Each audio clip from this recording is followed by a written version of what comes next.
marilah kita ikuti bersama ceramah kebangsaan yang terhormat Maulana Al-Habib Muhammad Lutfi bin Ali bin Yahya. Disilakan. Allahumma sholli ala Muhammad. Sholli ala Muhammad. Allahumma sholli ala Muhammad.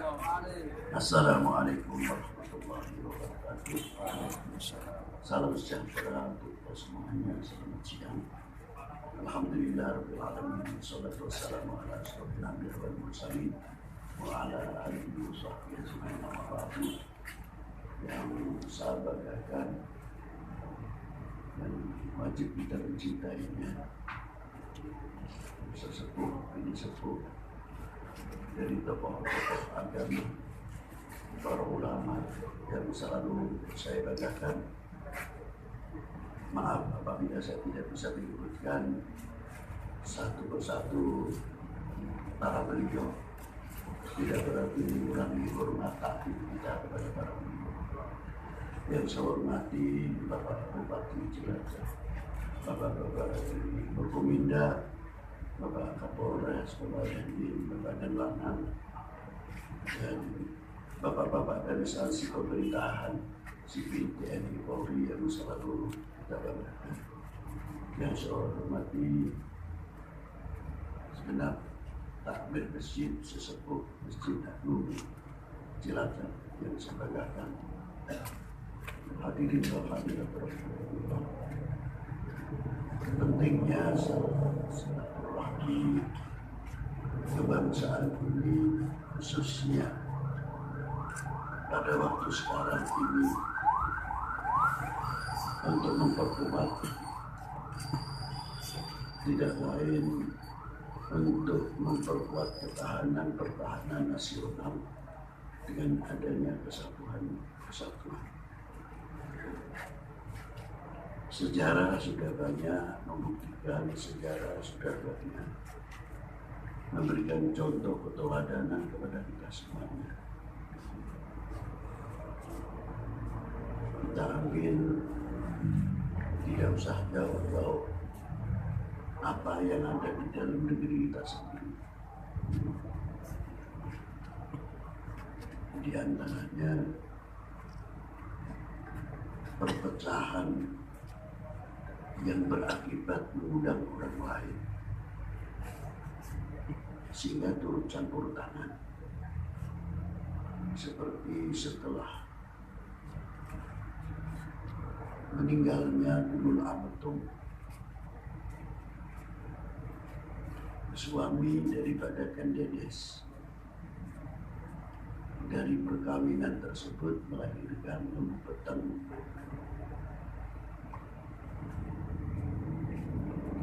yang akhirnya Tunggul Amatum dibunuh oleh Ken Arok. Maka Kandedes dikawin oleh Ken Arok. Dari Lembu Peteng dan putra Ken Arok melahirkan yang pertama Raden Wijaya Singosari, yang kedua Dahak atau Doho, munculnya Joko Batuak. Masih satu keturunan ini dari lahir yang satu, tapi baku hantam yang tidak ada habisnya. Yang akhirnya dalam keadaan terpepet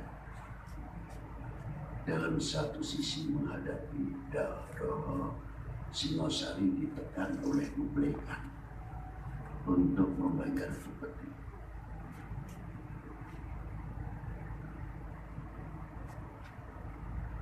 Dituruti oleh Singosari dengan syarat untuk memukul Doho.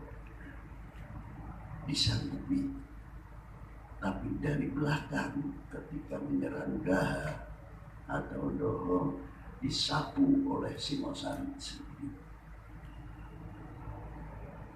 sehingga sekian puluh kapal dari Kublekan hancur dan hanya 2 kapal atau 1 kapal yang utuh. Ini contoh satu keturunan, satu daerah, walaupun pada waktu itu namanya sendiri-sendiri, ya Singosari dan Dahana, tapi wilayahnya tetap di Jawa ini.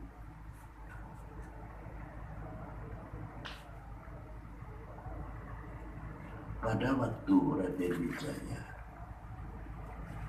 terus munculnya Majapahit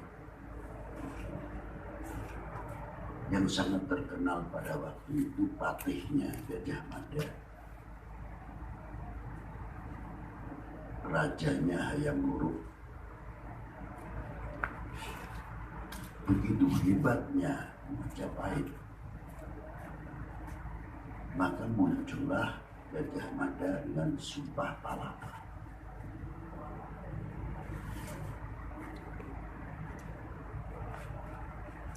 Ini harus dipahami benar-benar. Nah,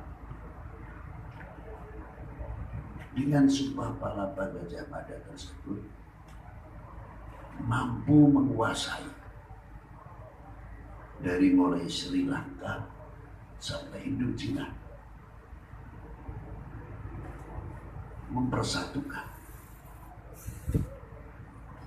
Di satu sisi mempersatukan, tapi di satu sisi memberikan jawaban. Di mana letak jawabannya? Andai kata Kublai Khan itu bisa mampu masuk hanya ke Singasari, tapi di zaman Majapahit, kalau boleh kita terjemahkan dengan bahasa yang sedikit untuk bisa kita pahami, Gajah Mada mampu menguasai Sri Lanka sampai Indochina. Dalam artinya, ojo sekali-sekali kamu memasuk negeri kita. Kamu bisa masuk hanya ke Sri Lanka, tapi saya, kita Gajah Mada mampu menguasai dari Sri Lanka sampai Indochina. Ini kekuatan Indonesia sudah diperhitungkan dari dahulu.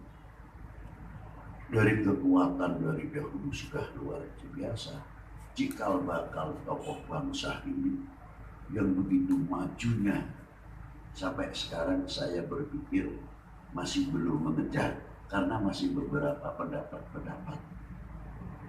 Di antaranya ketika membangun Prambanan, ketika membangun Candi Sewu, membangun Borobudur, begitu batunya yang besar-besar sekian ton, itu cara mengangkatnya yang kedua kali membuat melekat.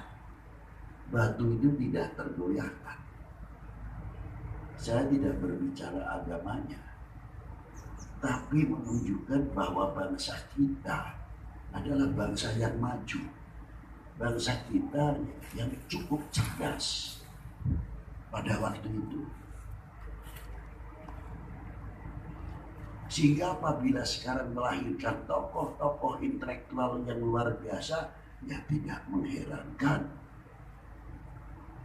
Karena dahulu saja sudah bisa mampu membuat perekat antar batu dan batu, bagaimana caranya flatnya. Kalau kita terangkan lebih jauh, bahwa Candi Prambanan maupun Borobudur itu kebanyakan di lereng-lereng yang cukup mempunyai magma yang cukup kuat dari gunung berapi. Para beliau mampu memilih tempat yang tidak mudah digoyahkan apabila reaksi gunung berapi itu sendiri. Tekstur tanahnya telah dipelajari oleh beliau, miringnya berapa derajat, kedudukan bangun tinggi berapa derajat, sehingga kena goyangan dan sebagainya harus kita perkuat tenang fondasinya sekian derajat, sekian kedalaman, dan bentuk airnya pun juga diperhitungkan dari mana arus air ketika hujan dari gunung ke bawah, mana yang harus jauh dari sungai. Bagaimana kalau sungai itu meluap airnya, tempat-tempat itu tidak tergoyahkan atau terkena daripada arus air itu sendiri. Itu yang perlu kita perhitungkan. bukan sekadar kekaguman, borobudur ataupun Prambanan saja. Jadi kalau kita melihat itu luar biasa bangsa kita. Masa kita tidak kagum terhadap para pendiri bangsa ini? Mestinya kita harus membuka wawasan dalam wawasan kebangsaan. Ini loh bangsa saya. Ini loh bangsa kita. Pada abad 9, Indonesia sudah mampu menelurkan tokoh-tokoh ulama di Masjidil Haram. Boleh kita lihat di dalam kitab Jami' Karamatul Auliya Jutsani Harful Ain yang menerangkan di situ ada nama Syekh Abdullah bin Mas'ud Al-Jawi. Orang tanggung-tanggung. Nama wilayahnya, daerahnya berani mengatakan Al-Jawi.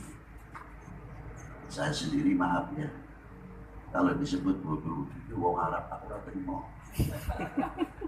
Mulai ini opon ini keturunan Arab boleh-boleh saja, tapi kelahiran tidak bisa dibungkiri. Saya adalah orang Indonesia, bangsa Indonesia, wong Jawa keturunan Arab, monggo kerso, mau turunan Belanda, mau turunan Eropa, mau turunan Indi, mau turunan apa silahkan. Tapi tidak akan mampu menggoyahkan kebangsaan sekali Indonesia adalah Indonesia. Allahumma sholli ala Muhammad. Nah kita lihat pada waktu itu, ternyata di Masjidil Haram itu sudah dipenuhi dengan bangsa kita yang mengajar di Masjidil Haram abad 9 Hijriah. Belum abad 11-12. Berapa tokoh-tokoh ulama Jawa, ulama Indonesia ini. Seperti contohnya Syekh Bakir, Jogja. Kiai Zainal Abidin, Uduh. Bagi Ilyas Sukaraja. Bagi Ahmad Abdul Hadi, Ngirkusmo. Dan banyak lagi Ubaidah Gedangan. Ki Abdul Rahman Gedangan, Surabaya. Ki Abdul Aziz, Abdul Basit Al-Bimawi, Teko Bima, banyak menjadi mursyid-mursyid Thariqah.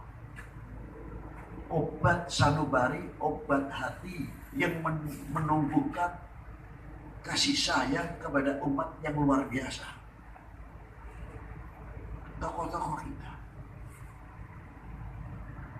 Dan bagaimana pada waktu Wali Sembilan kerajaan pada waktu itu yang hidup Pajajaran ataupun Majapahit dan lain sebagainya. Beliau datang bukan membawa pedang.